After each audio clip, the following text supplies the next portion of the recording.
Beseda v družbi danes teče o 16. odlomku znotraj te kampanje Berem besedo, torej o Evangeliju po Luku, 22. poglavje od 1. do 46. vrstice, ki govori o tem, kako je Jezus s svojimi učenci obhajal praznik Pashe, se pravi zadnjo večerjo, in kako so potem šli skupaj v vrt Getsemani, kjer so učenci zaspali, namesto da bi molili. Ali pa od žalosti zaspali, pravi tekst. Matjaž, daj povej nam kaj več o tem odlomku. Tukaj imamo pred sabo zelo bogat odlomek, v katerem je zelo veliko stvari, kaj bi lahko. Prvo se mi zdi, kaj je treba se spomniti, po mojem, je to, da je tole Pasha. Jezus je svoje dejanje pravzaprav postavil na način, kar je bilo že prej. In kaj je zdaj Pasha? Kaj je ta judovska velika noč, kot se recimo reče tako ljudsko? To je praznik osvoboditve.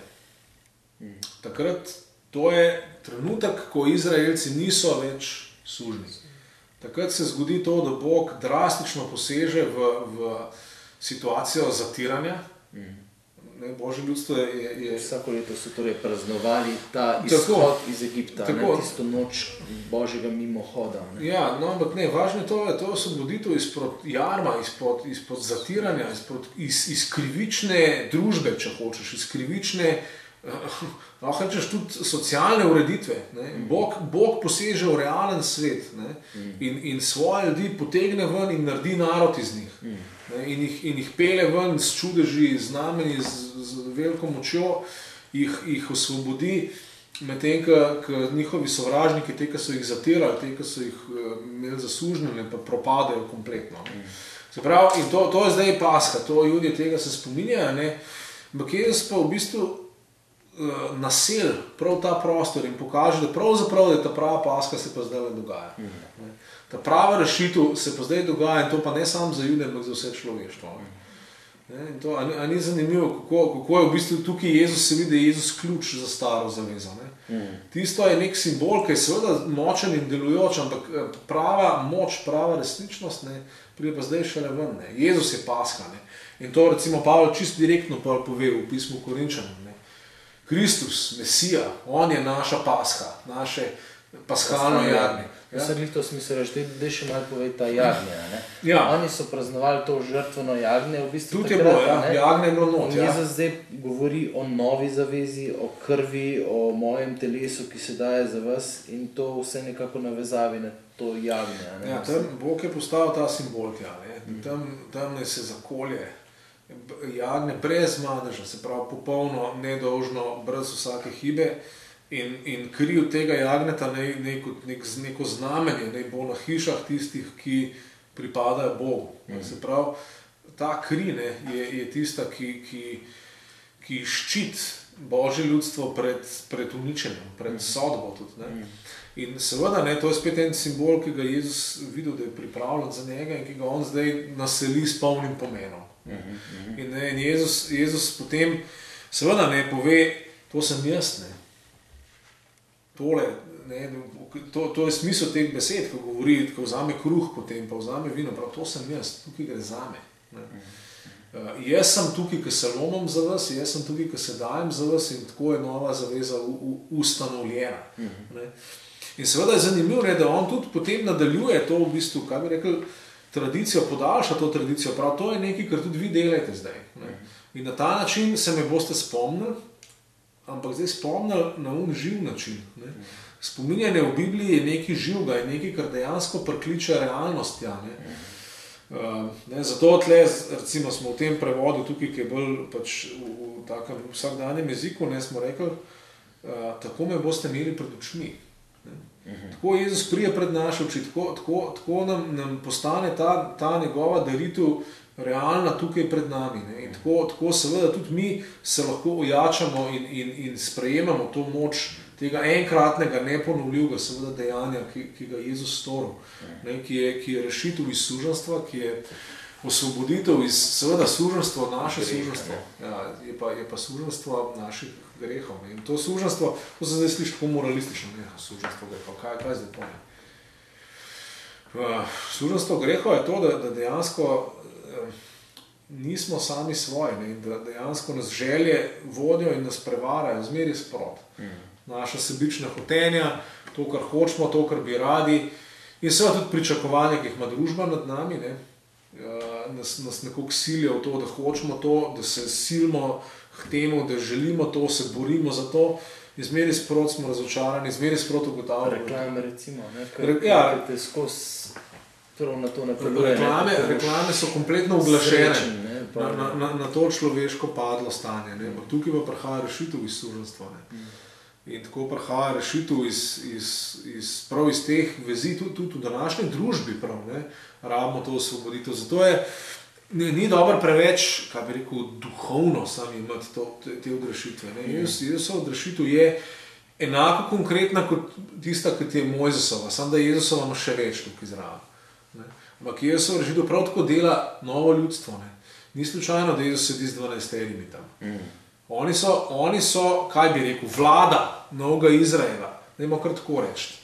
To se mi zdi čist odbito, ne? Kako Katerno se tudi prav reče direktno. Da bodo oni vladali. Sodati pomeni vladati v bistvu v starozavezni govorici. Sodniki, vemo, niso samo razsojali, oni so vodili. To so bili voditelji, to so bili lideri Božjega ljudstva. In to se dogaja okoli Jezusove mize. Tam, ko je on tisti, ki streže, to je zanimivo, kako tudi to, zato je mogoče prav pri Lukatu zanimivo, Luka vključi prav v to zgodbo, ne, o večeri, zadnji večeri, vključi prav tudi to besedo, kako je z oblastjo res v Božjem kraljestvu. In tle seveda moramo kristijani dobro prisluhati, ker nam se je dostikrat, nažalost, v zgodovini zgodilo, da kako mi kristijani z oblastjo delamo, je čisto enako kot v svetu. Ampak jaz pravim, tle pa morate paziti. Pri meni so pa stvari na glavo postavljene. Pri meni pa vlada red, ki je točno kontra, kot je v svetu. Če v svetu piramidalna hierarhija, je pri meni piramida na glavo obrnjena. Jaz, ki sem tlele, dejansko, ki sem poslan od Boga, ki sem Božji sin, jaz sem tlele, ki streže. Jaz sem ta zadnji tlele. In tako ne bo pa tudi prvi vas. In je smiselno ravno zaradi tega, ker govori, jaz vam zdaj dajem kraljestvo. Prav s to mojo smrtjo se ustvarja novo Božje ljudstvo, tako kot se je takrat. In to je čisto realno Božje ljudstvo, ki živi v realnem svetu in se seveda realno dobiva na svojih srečanjih, v svojih molitvah in je realno organizirano v cerkev, v eklezijo, ki pomeni volilni zbor. Ki pomeni, recimo v grškem jeziku, volilni zbor mesta, se pravi zbor unih, ki imajo pravico odločati o stvarih v polisu. Se pravi, to je realna skupnost. No, pa pomembno je mogoče za nas danes tle, da smo k temu poklicani vsi mi, se pravi, da postaneš del te skupnosti. Ravno tako, kot smo vsi poklicani k mizi. Da smo pa da smo s tem osvobojeni te sužnosti. Zanimivo mi je sem še tole, mogoče čisto na kratko za konc. Kako Petru reče, ko se boš nekoč spreobrnil? Mislim, Peter je bil njegov učenec, pač že eden od tistih 3 najožjih, ki jih je Jezus s seboj imel še kam drugam. In seveda tle je imel velike obljube, tudi v ječo in smrt grem s tabo, on mu pa reče, ko se boš nekoč spreobrnil, utrdi v veri tudi svoje brate.